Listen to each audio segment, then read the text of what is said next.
just an alpha build that we've just started kicking off on. So there's a lot of work to do. This is just giving people a sneak peek at the product. So what is it you'd say is different in World of Conflict to most RTSs? It's really this action component of the game. You know, we're really focusing in on making it fun, quick, challenging, and frenetic in a fast-paced multiplayer environment. So that you get all the FPS plays, do you? Well, if you look at how it's played with standard FPS keys. We've got a free roaming 360-degree camera that you can just basically use like a shooter. So people that are used to playing BF2 are going to be familiar with the roles. You've got air, you've got tanks, you've got infantry, and then tactically, everyone's got to take that role and then plug it in together to make some solid teamwork. We've got a brilliant server that's going to be driving everything with local Australian servers, all ranked internationally, much like BF2, so you're going to be able to play against people worldwide, but Australians are going to have their own dedicated community. So things like tournaments and everything. Absolutely. All right, you heard that here. Australian servers, just for us. And that's going to be, we're running it through Internode, Game Arena, everyone that's got gaming servers up and running will make sure they've got access to it. Good stuff.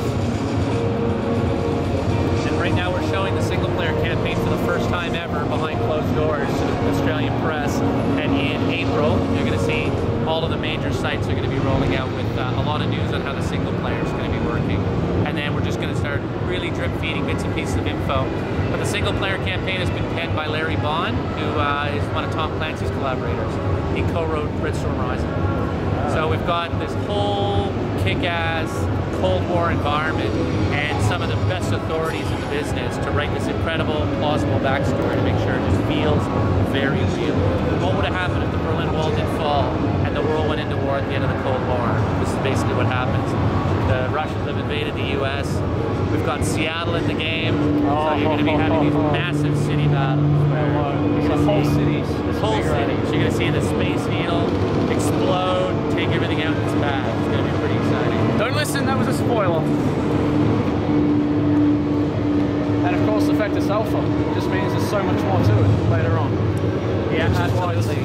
It's a very deep game, and we're going to be putting an open beta to market in May, June, so everyone's going to get a chance to actually play the game, or we're going to have a demo to market before it comes out later this year. Right on. So what's this running on right now, DirectX? No, this is running on standard Windows XP, but we've got the high-end NVIDIA GTX 8800s in the machine.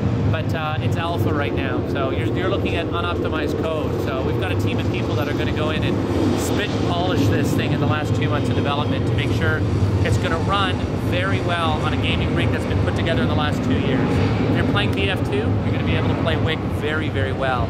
But if you've got a monster machine, you're running Vista and you're pushing DirectX 10, we're going to have lots of eye candy, especially for those people that are committed to a high-end machine. So we're going for a very kind of broad sweep of the market. Good news for everybody then. Yeah, for sure. So far the reactions have been incredible. Atomic Magazine called it a god among strategy games. And it is. Yeah, it's very unique. So, you know, Command & Conquer 3 has done what it's done very well. You know, hats off to EA, but they've stuck to a formula, and we're really trying to shake up that formula by providing a different action-driven strategy experience.